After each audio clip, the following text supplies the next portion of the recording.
Assalamualaikum warahmatullahi wabarakatuh. Selamat sore kawan-kawan penghobi merpati. Kali ini video tentang merpati lagi.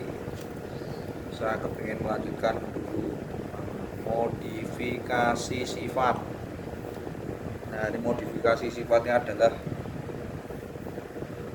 membayangkan dan memimpikan satu sifat yang kita bentuk dari berbagai sifat yang menyatu di dalam satu jenis target yang mau kita capai. Modifikasi tubuh sudah, walaupun itu juga harus dicerna dan teman-teman juga harus belajar lagi, bukan berhenti di situ ya. Oke, di modifikasi sifat ini juga saya pengen berbagi. Yang paling sering dan sampai sekarang saya selalu uji coba itu adalah teorinya Steven van Bremen. Nah, ini tentang cross breeding atau tentang teknik breeding sederhana, tidak seperti Mendel ya. Mendel itu cermat, kalau ini sederhana, jadi juga hanya mengacu fenotip sebagai indikator, kemudian tes uji hasil, kemudian sifat-sifat yang terpilih disatukan dan dimurnikan istilahnya. Nah, memurnikannya adalah meminimalkan perbedaan genetik yang atau meminimalkan kompleksitas genetik di dalam satu koloni, tapi memaksimalkan kompleksitas genetik di dalam satu jenis yang mau dimuliakan atau mau dibuat strain atau dibuat galurnya. Itu sederhananya tentang teorinya Pak. Istilahnya ada beberapa istilah di dalam itu. Nah, itu pertama adalah crossbreed. Crossbreed itu adalah perkawinan antara induk jantan dan induk betina yang sama sekali tidak ada hubungan darah, bahkan sama sekali berbeda sifat. Itu untuk modifikasi sifat ini saya mungkin menganjurkan untuk teman-teman yang mau modifikasi itu menggunakan 3 sifat atau 4 sifat atau lebih. Jadi pasangan crossbreednya itu dimulai dari beberapa pasang jenis karakternya yang berbeda, yang punya sifat yang berbeda. Tentunya juga fisiknya sesuai arah tujuannya. Jika hias, ya tentunya menuju ke situ. Jika burung merpati yang untuk akrobat juga akrobat, termasuk di merpati balap kolong yang menyelam itu kategori akrobat menurut saya, atau balap seperti balap racing homer di merpati pos, atau balap yang sprint ala yang diklaim teman-teman dari Madura itu, ala orang Madura. Bentuknya itu dari Madura atau tidak saya enggak masalah. Atau merpati hias terbang yang misalnya ada yang impor-impor itu, ada Ukraina Sky Cutter atau merpati kupu-kupu, atau ada donek, ada roller, ada macam-macam. Itu semua bisa dituju sesuai dengan keinginan kita. Nah, dari sifat-sifat yang dimiliki oleh yang sudah beredar banyak itu bisa kita modifikasi lagi. Ini saya yakin karena saya pernah modifikasi ini di ayam laga. Ya, saya berhenti dari situ karena merasa tidak nyaman di perasaan saya secara pribadi. Akhirnya saya berhenti untuk mencari mainan baru yang sebenarnya dari memori masa kecil ya, merpati ini. Nah, dari dulu juga suka ayam, suka merpati karena orang kampung, orang desa ya. Jadi, kemudian dari crossbreed itu kemudian ada namanya line breed. Nah ini line breed ini perkawinan antara sesaudara yang sedikit jauh jalurnya. Mungkin dari crossbreed ini di inbreed, kemudian dari yang lain juga nanti inbreed itu biasanya yang direkomendasi oleh Pak Briman itu yang saya ingat adalah induk dan anak, baik induk jantan dan anak betina maupun induk betina dan anak jantan.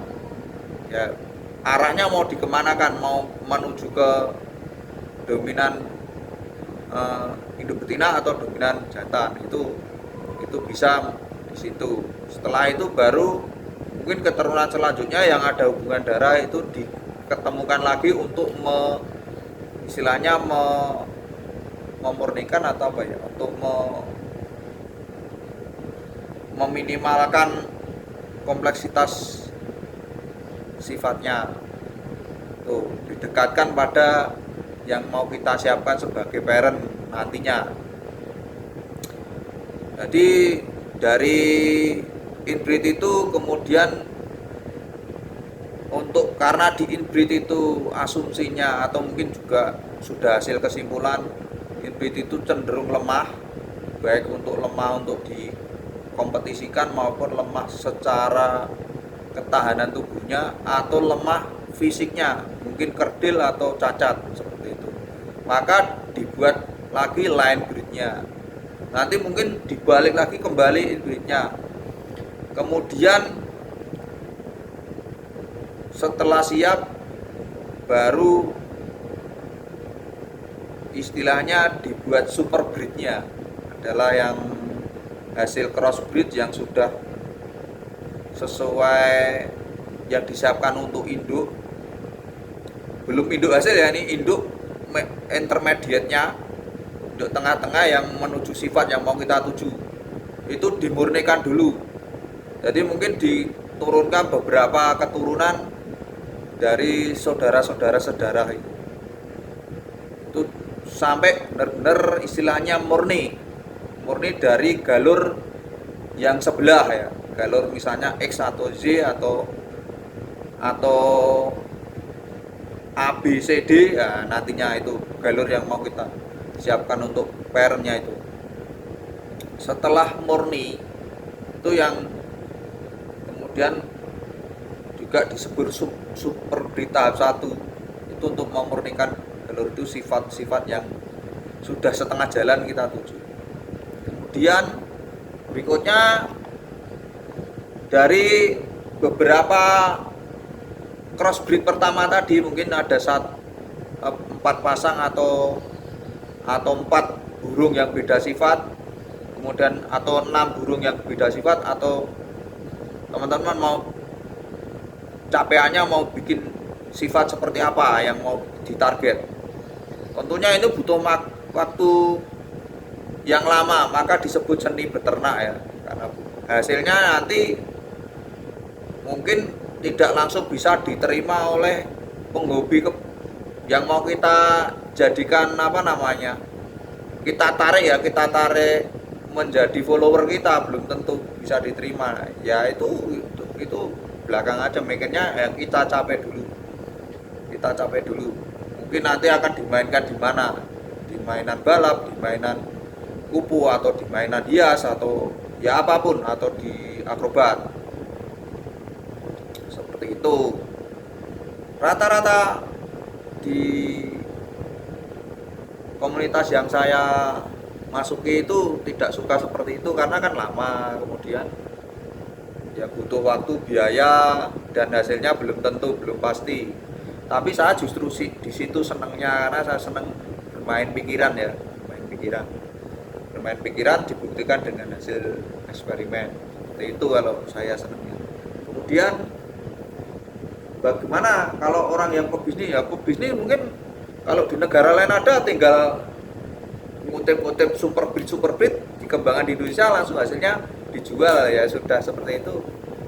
Tapi aku nggak setujunya itu begini, kenapa orang di luar sana, misalnya di Thailand yang paling dekat kita, Di Thailand tuh suka begitu kok, di kita kok enggak ya, kok akhirnya Thailand lagi, Bangkok lagi gitu.